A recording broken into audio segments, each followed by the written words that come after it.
आ आ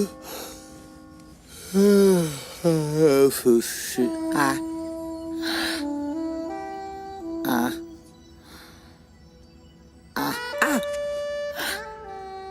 अरे भाई इ त हमरा सोच से ज्यादा एडवांस भी है यार। पहले खुदे रास्कल कहला सिया और यहाँ प्यार के पानी पिए आ गइल। ये ललमुनिया के देख के हमारी दशा होता। तब बाकी हाउ कुछ सोच ले तो दिमागे फ्यूज हो जाए। कौन बात ना।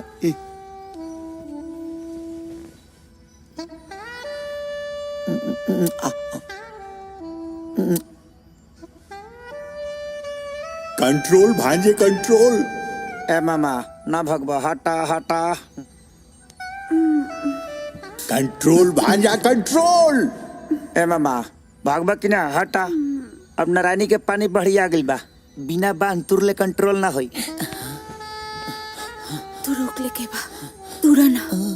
हम डूबेला तैयार बा।